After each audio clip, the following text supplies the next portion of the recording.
welcome to the Jungle Punks. We're going to start with Game 3 in action, seeing as this one's a long one. Start on turn 2. I went first. Turn 1 Colonnade, turn 2 Sea-Chrome. Play out my Stoneforge Mystic. We got a sort of War and Peace coming on to the board to accelerate that kill since you want to keep cards in his hand.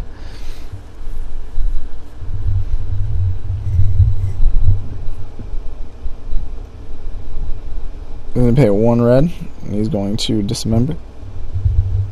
I can only imagine a Preordain will be coming here since he left the blue open, which he isn't. He's passing the turn for 3 mana. For 2 mana, I want to bring out a Stoneforge again.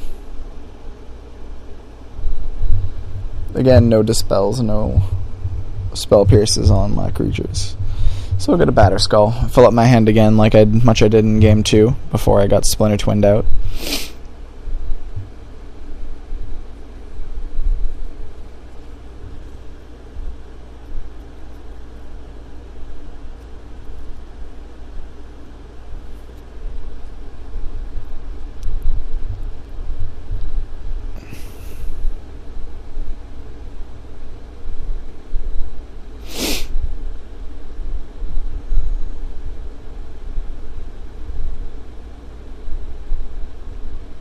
So with 2 red and a blue, he's going to stare off at his hand. He has a Pilgrim's Eye in hand.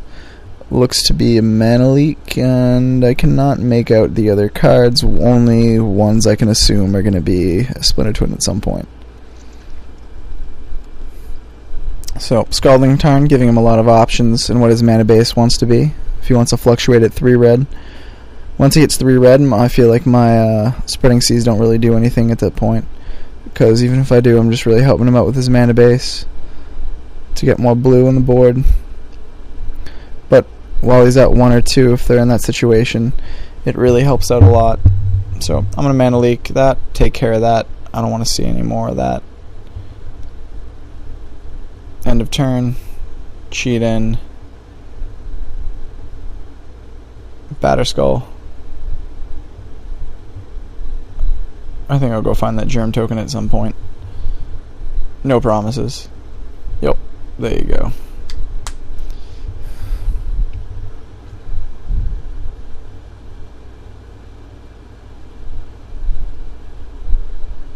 So it's going to even out his mana base. And with 4 mana available, I feel like I can tap him out if need be. Or I can tap out and Spreading Sea some mountains. Draw another land, play my said land.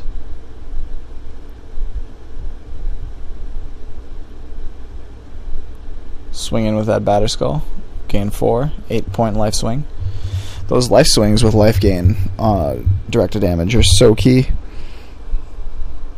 I mean, in this matchup, not as much, simply because, well, it doesn't matter, I either lose or I win.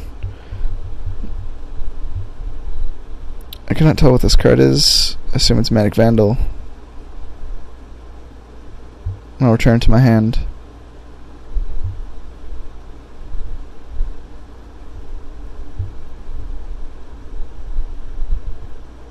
Spreading Seas his other mountain.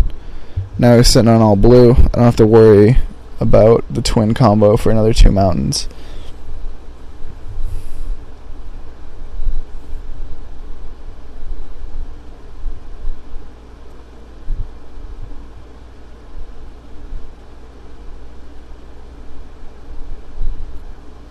So Spreading Sea is definitely a huge play against Splinter Twin decks.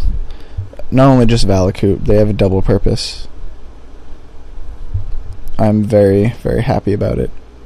So I'll treat him a Batterskull. I'll see what I'm going to eat over here. He's met into the Roilet or something. Yeah. I can't bring it out again this turn. That's fine with me. It's not that big of a deal. I still have it.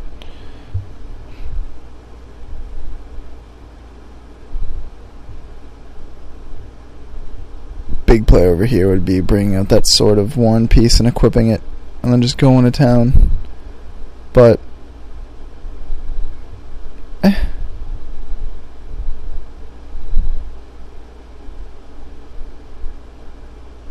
guess I'm just going to play it safe as possible, and I should be pretty aggressive. There's this first red. Jace, the baby variety. Believe it, just let him draw into another mountain with that. End of turn. Again, cheat and batter skull.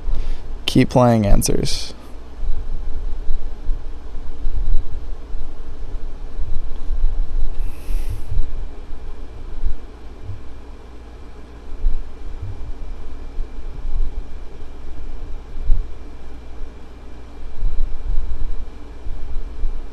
So, Batterskull and Stoneforge on my board. Got 5 mana available. JT sitting also, I believe, at 5 mana available. He would have 3 mountains, however, I have 2 Spreading Seas on his to keep him off those double precious reds.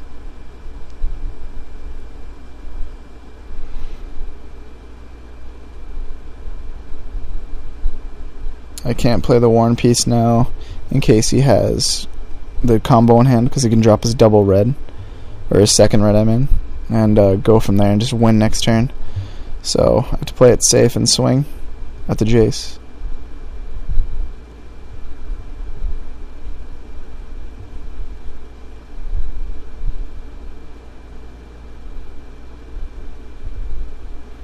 If it was at 1 counter, I wouldn't swing, but being at 2, I think it's the right call here.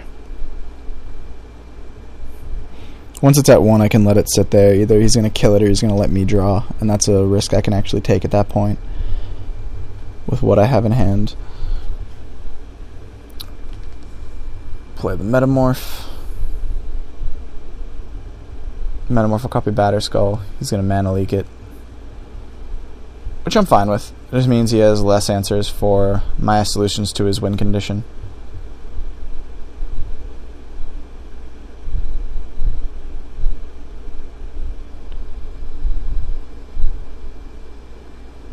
I can still end of turn cheat in that sword if I really need to, if he doesn't play anything that I need to counter. 5, 6. He's going to play a Consecrated Sphinx, which I do not have an answer to. I believe I have a Dismember at this point in my hand. However, that's 6 defense on that. Really, really hurts. End of turn. Cheat and sword. I draw, he'll draw 2. Gonna preordain on something else.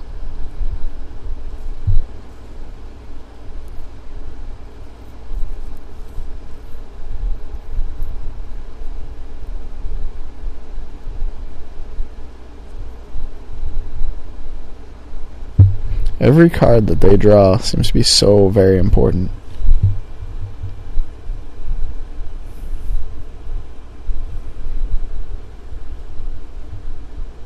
In normal circumstance, without his Jace on board, I'd probably play my Jace, bounce his, and equip the sword, and just go into town.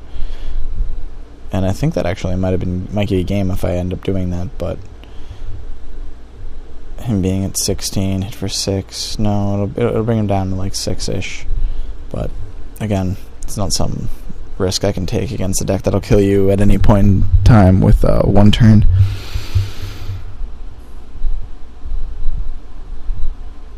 Swing at Jace, and he'll end up blocking with his Consecrated Sphinx. No more drawing off my draws for him. And I have 4 mana. I keep debating bringing out the Jace, but I don't think I ultimately elect to do it. I think I elect to keep the game going. As tempting as it is to bring out Big Jace, not knowing what's in his hand, I can't do it. He's going to preordain. That's fine with me. Or as fine as I'm going to get with it. It's not I lose immediately cards.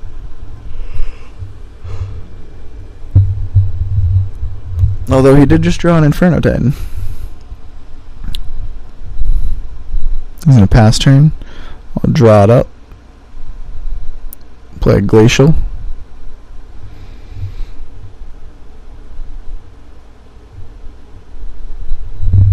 Don't know what he has in hand. Can't be too sure. But I'm going for big game, big 6 over here. He's going to enter the royal. Only paying the 2. Not paying the 4 to kick it. And again, it looks like I really have no choice but to just take it.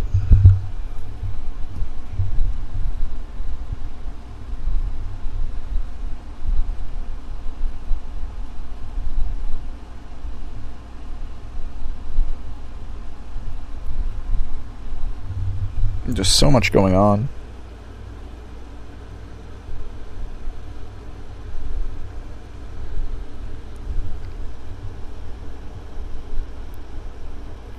Play big Jace, and I'll go a diggin' for some answers, or potential answers. Spreading Seas, Spell Skite, and Plains. I really want to hold on to that Spell Skite, that's for sure. And give him yet another something to have to answer. He's thumbing around those Inferno Titan and the Mana Leak in his hand. If I pull the trigger on that Spell Skite, he might go for that counter spell. And keep debating if I want to bring out that Spell Skite. And I'll end up just passing the turn, playing it safe. At least that's what I think that hand motion I keep making means. Yet JT is not drawn yet.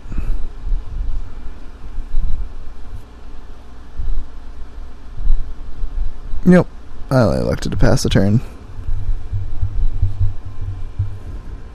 Spell Skite leads to a lot of different plays.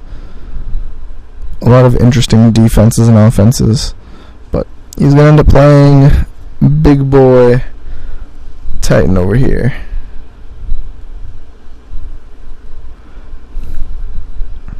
Jace will end up taking 1. No haste on that guy.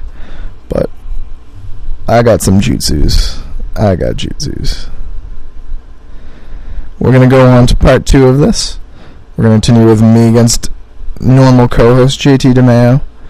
Please follow along. Tell us what you think in the comment section about this matchup. I can see that I could be a little bit more aggressive in this matchup early on, but, you know, it's just what it is. This is a very paranoid matchup. So follow along, tell us what you think, and subscribe if you haven't.